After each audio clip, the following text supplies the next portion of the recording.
আসসালামু আলাইকুম রহমতুল্লাহি ওয়া বারাকাতুহু। শুভ নববর্ষ। নিশ্চয় সকল বন্ধুরা ভালো আছেন, সুস্থ আছেন। আমিও আপনাদের দোয়ায় আল্লাহর অশেষ মেহেরবানিতে ভালো আছে। জীবনের প্রথম স্মরণকালের প্রথম নববর্ষ, যে নববর্ষটা আমার ছুটির দিনের সঙ্গে সামিল।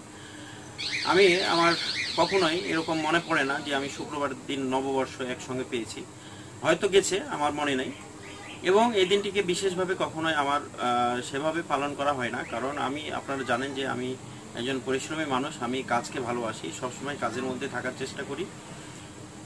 কিন্তু আজকে পহেলা বৈশাখ আর শুক্রবার একসঙ্গে হওয়ার কারণে আমার আজকে অফ ডে, এবং আমি সারাদিনই আজকে ছুটিতে ছিলাম, নিজের ফ্যামিলি মেম্বারদেরকে সময় দিচ্ছি। সকাল থেকেই আমার ফোনে একটা একটা করে মেসেজ আসা শুরু হয়েছে, বিভিন্ন রকমভাবে উইশ করছে পয়লা বৈশাখ উপলক্ষে।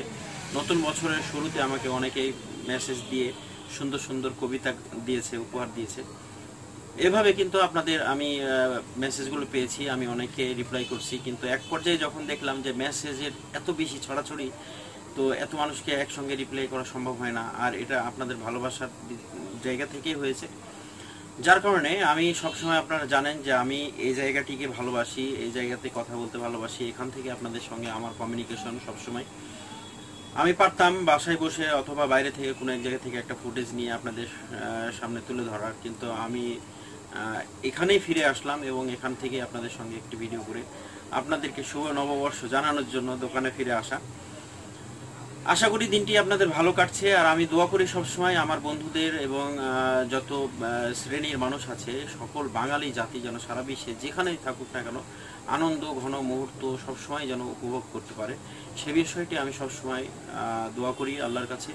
এবং আজকে পহেলা বৈশাখ উপলক্ষে আমাদের দিনটিকে উপভোগ করা উচিত ফ্যামিলির সঙ্গে, বন্ধু বান্ধবদের সঙ্গে, আত্মীয় স্বজনদের সঙ্গে, প্রতিবেশীদের সঙ্গে। সবই ঠিক আছে, কিন্তু আমাদেরকে সবসময় মনে রাখতে হবে আমরা মানুষ, পৃথিবীর শ্রেষ্ঠ জাতি, এবং আমাদেরকে শ্রেষ্ঠ কার্যক্রমের মাধ্যমে সব কিছু করতে হবে। এই আনন্দ উপভোগ করতে গিয়ে যেন আমরা কখনোই বিপদগামী না হয়ে যাই, আমরা উচ্ছৃঙ্খল না হয়ে যাই, এই বিষয়টি আমাদেরকে সবসময় লক্ষ্য রাখতে হবে। বন্ধুরা, পয়লা বৈশাখ কোনো সমস্যা নয়, এটা হচ্ছে মানুষের একটি আনন্দের একটা দিন, এবং বছরের শুরুতে আমরা আনন্দ করব, দিনটিকে স্মরণীয় করে রাখবো। এটার কারণও আছে, এগুলো কেন তৈরি হয়েছে সে বিষয়ে আপনাদেরকে কথা বলি। আমরা সবসময় একটু অতিমাত্রায় অনেক কিছু করছি বর্তমান সময়ে, কিন্তু আসলে বিষয়টি এভাবে না হয়ে আর একটু পরিচ্ছন্ন হওয়া উচিত ছিল। আমরা যখন দিনের শুরু করি, দিনের শুরুতে কিন্তু মুসলিম জাতিরা কোরআন পড়ে, হজরের নামাজ পড়ে এবং আল্লাহর নাম নিয়ে কিন্তু দিন শুরু করে। হিন্দু জাতিরা কিন্তু পূজা এবং এই ধরনের ওদের সামাজিক ধর্মীয় যে রীতিনীতি আছে এগুলোর উপরে মেনটেন্স করে কিন্তু তারা দিনের যাত্রা শুরু করে।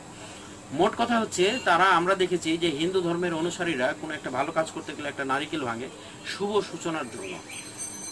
তো বছরের শুরুতে একটা শুভ সূচনা হতেই পারে আনন্দের সাথে, এটা স্বাভাবিক ব্যাপার। আমি এটাকে সাদরভাবে আমি গ্রহণ করি। হতে পারে এক একজনের সিস্টেম এক এক রকম, কিন্তু ঘটনা হচ্ছে যে সব কিছুর মূলে হচ্ছে আমরা মানুষ জাতি। আমাদের কার্যক্রমটা যেন কখনোই উচ্ছৃঙ্খল পর্যায়ে না চলে যায়, এই বিষয়টি আমাদেরকে মনে রাখতে হবে। তবেই আমাদের সমাজ সুন্দর একটি পরিবেশ পাবে, সুন্দর একটি সমাজ গড়ে উঠবে, সুন্দর পরিবার গড়ে উঠবে, আমাদের ভিতরে যত সমস্যা আছে সব কিছু দূর হবে। বন্ধুরা, পহেলা বৈশাখ উপলক্ষে আমি আপনাদের জন্য, যেহেতু আমি ভাঙড়ি জগতের একজন লোক, আমি মোবাইল রিপেয়ার নিয়ে সবসময় ব্যস্ত থাকি, এবং আমার যত ফলোয়ার আছে ম্যাক্সিমামই যারা মোবাইল রিলেটেড তারা, এবং যারা আছে নতুনভাবে আসছে এমনি জেনারেলি, তারাও কিন্তু মোবাইল রিপেয়ার সেকশনকে ভালোবেসে আমার ফুটেজগুলো দেখছে। অতএব সবার প্রতি আমার এই মোবাইল রিপেয়ার সংক্রান্ত একটি অ্যাডভাইস থাকবে আজকে। বছরের শুরুতে আমি সুন্দর একটি আপনাদেরকে অ্যাডভাইস দেবো, এটা মনে রাখলে আমার মনে হয় আমাদের জীবনে আরও ভালো কিছু হওয়া সম্ভব। সেটি হচ্ছে, একজন শিক্ষাগুরু সম্পর্কে আমি কথা বলি, এবং সারা জীবনের শিক্ষাগুরু সম্পর্কে আপনাদেরকে একটি অ্যাডভাইস দিই। একটা শিক্ষাগুরু হচ্ছে যে আপনার নির্দিষ্ট সময়ের জন্য একটা শিক্ষাগুরু। যেমন আমি যদি আপনার টিচার হই, আমার কাছে যদি আপনারা শিক্ষা গ্রহণ করতে আসেন 2 মাস 3 মাস, একটা নির্দিষ্ট সময় আপনাদেরকে আমি শিক্ষার আওতায় রাখবো এবং আমি অ্যাডভাইস দেব।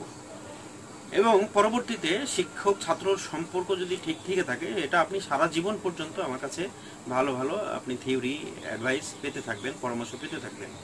কিন্তু তারপরেও এটার একটা লিমিট আছে। এর জন্য আমি বলি যে একজন শিক্ষাগুরু মোবাইল রিপেয়ার সেকশনে তার কিন্তু একটা সীমাবদ্ধতা আছে এবং নির্দিষ্ট সময়ের জন্য কিন্তু শিক্ষাগুরুর পরামর্শ আপনি পেতে পারেন। কিন্তু আপনার সারা জীবনের সবচেয়ে বড় শিক্ষাগুরু দুইজন আছে, যার নাম আপনাদের সামনে আমি এখন প্রকাশ করব। এটা যদি নিজের জীবনে একেবারে নিজের জীবনে আপন করে নিতে পারেন, তাহলে আপনি জীবনে মোবাইল রিপেয়ার সেকশনে একেবারে 100% সফল হবেন, এতে কোনো সন্দেহ নেই। সে বিষয়টি আপনাদেরকে বলি, শোনার জন্য হয়তো অনেক আগ্রহ মনের ভিতরে। আশা করি যে আগ্রহ আর বেশি দীর্ঘায়িত হবে না। 1 নম্বর হচ্ছে মাল্টিমিটার, 2 নম্বর হচ্ছে power supply, DC power supply. এই দুটাকে হচ্ছে সরাসরি শিক্ষকের পরে স্থান দিবেন। আমরা যদি মাল্টিমিটারকে খেয়ে ফেলতে পারি, একেবারে খেয়ে ফেলতে পারি, এবং ডিসি পাওয়ার সাপ্লাইকে খেয়ে ফেলতে পারি, তাহলে মোবাইলের কোনো সমস্যাই আমাদের কাছে সমস্যা নাই। ইন টোটাল সেকশন একবারে পানির মতো পরিষ্কার হয়ে যাবে। এর জন্য বছরের শুরুতে আপনাদের জন্য একটি গুড সাজেশন আমি রাখলাম যে ওস্তাদকে যেভাবে আপনারা নিজের জীবনে গ্রহণ করবেন, তার চেয়ে তো বেশিভাবে আপনারা মাল্টিমিটার এবং ডিসি পাওয়ার সাপ্লাইকে গ্রহণ করুন এবং তার ভাষাগুলো জানুন। কালার ভাষা, কালার মা বুঝতে পারে। ডিসি পাওয়ার সাপ্লাই বলে দিবেন না যে আপনার অমুক আইসি থেকে প্রবলেম, কিন্তু সেখানে একটা কোড আসে, একটা রিডিং আসে। এই রিডিংটাকে দেখে আমাদেরকে বুঝতে হবে যে আসলে এই সমস্যাটা কোথায়। অতএব ডিসি পাওয়ার সাপ্লাই হচ্ছে একটা কালা বোবা, যে ব্যক্তিটা, যে সন্তানটা কথা বলতে পারে না, আর আপনি হচ্ছেন বোবার মা, যে বোবার ইশারা শুনলেও, আপনি ইশারা দেখলেও বুঝতে পারবেন যে বোবা কি বলতে চাচ্ছে। বন্ধুরা, আশা করি আমার এই কথাটিকে আপনারা ফলো করলে অনেকটাই সহজ হয়ে যাবে মোবাইল রিপেয়ারিং। আশা করি আপনাদের উপকার আসবে। উপকার আসলে অবশ্যই আমার ভিডিওগুলোকে লাইক করুন, কমেন্ট করুন, শেয়ার করে সবার মাঝে ছড়িয়ে দেওয়ার জন্য অবশ্যই নিজেকে নিয়োজিত রাখবেন।